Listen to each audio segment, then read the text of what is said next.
Hello everyone and welcome back to the Great Book of Grudges. My name is Nathan and we're finally on the last legendary lord, Zhatan The Black, the character that I've been the most curious about. So as usual, Creative Assembly have released the blog. It should be live now, but you know how their servers are. But either way, we've got the files, we can talk about it here. It's important to note here that the discount does continue, by the way, if you're not pre-ordering but still want to get a 10% discount in case you do decide to buy it.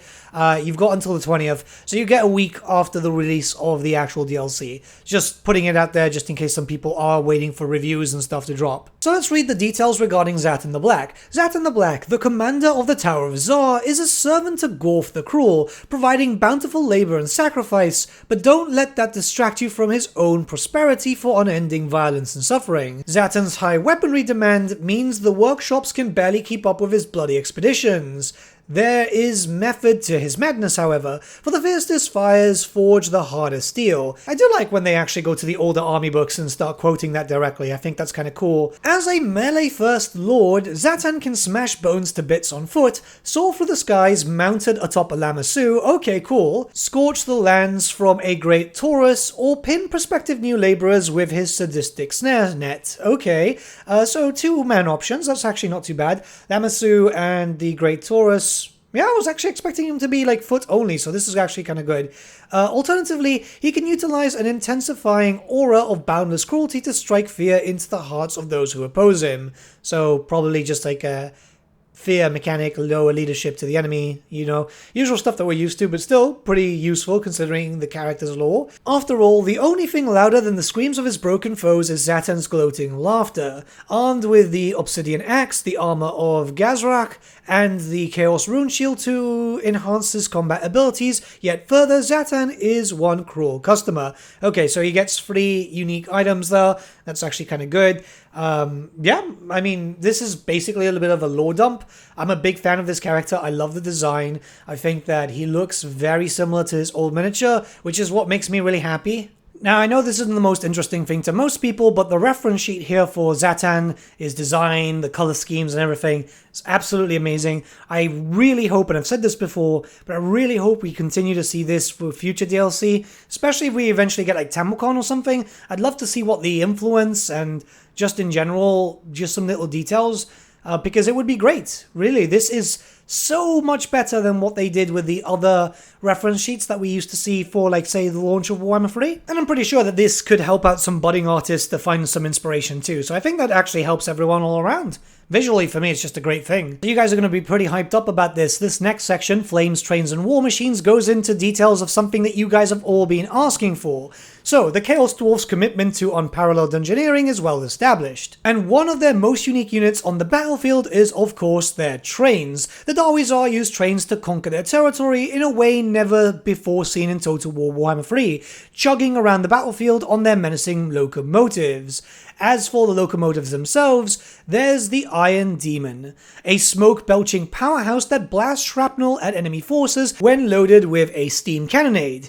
Then we have the Skullcracker configuration that crushes fortifications with ease thanks to the hissing, grinding, arcane mechanical conglomeration, try saying that 3 times fast, of iron hammers, hacking blades, and brutal picks. Yeah, it really sets the scene, to be honest, and I really like that. Let's just look at the artwork really quickly before we jump into the actual mechanic, because yes, there's a mechanic here, which I think is really, really cool. You have no idea how excited I am that we're finally getting these miniatures in Total War Warhammer 3. I love them. Like, I really, really love them. So the fact that we're finally seeing them is just amazing. We've seen a little bit of clips and stuff on how they move, but seriously, not even this artwork, not even the actual game can do those miniatures justice, I think, because they're so impressive and it's just absolutely amazing.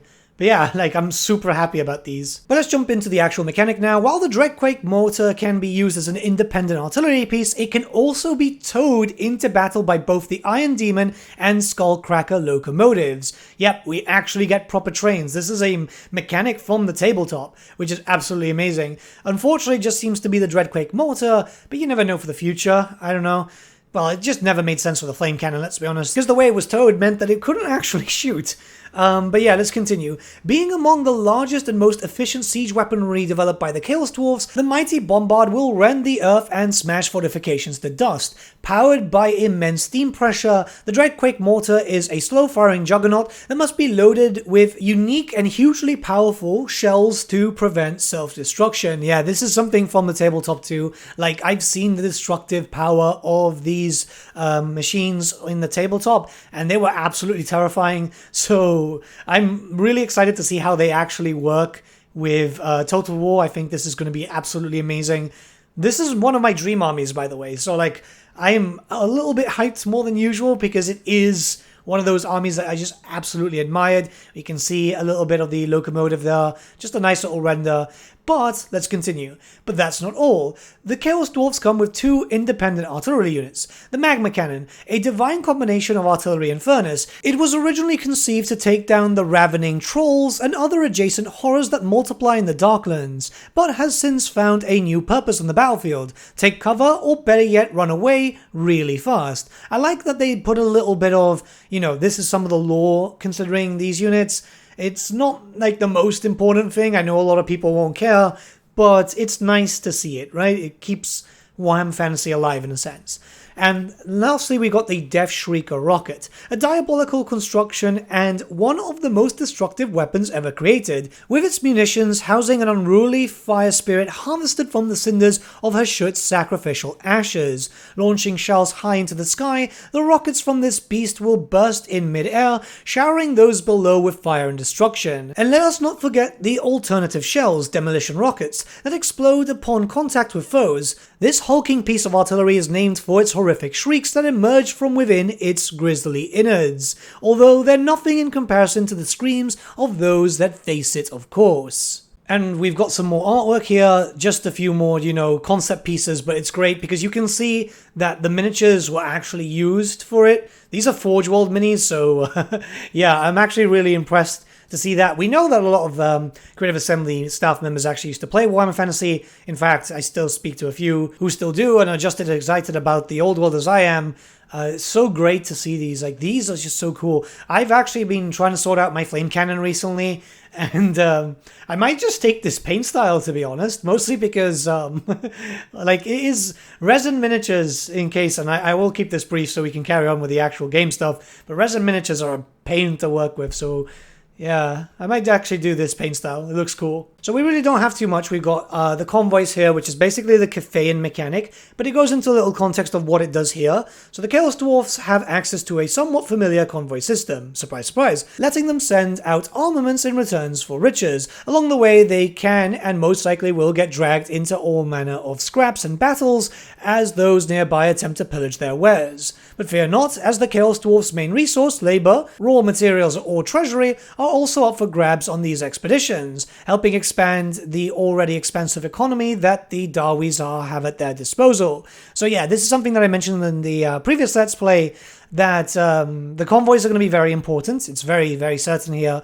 And I kind of like the idea of that, in all honesty, I really do, because I think that it kind of fits with the Chaos Dwarfs. I will be honest that I was expecting the convoys to go to like Ind in the future, and I don't think that will ever happen, mostly because it would be reusing the mechanics too much, but you never know if they could just change things around. So we got some information regarding the Chaos Dwarfs themselves. So clad in iron armor, the Chaos Dwarf warriors are the foot soldiers of the Darklands' very own industrial empire. In addition to their skills as either craftsman or an artificer, these warriors are disciplined, resourceful, and furious. As a mid-tier unit from the Chaos Dwarven roster, these grumpy fellows are likely to swarm the battlefield en masse, bringing a selection of weapons in tow.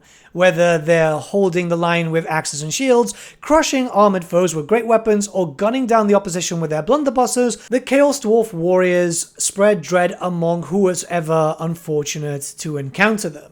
And they look pretty cool, let's be honest here. The fact that we're getting both types of Chaos Dwarfs is absolutely amazing. I am a big fan of these old school 4th ed ones.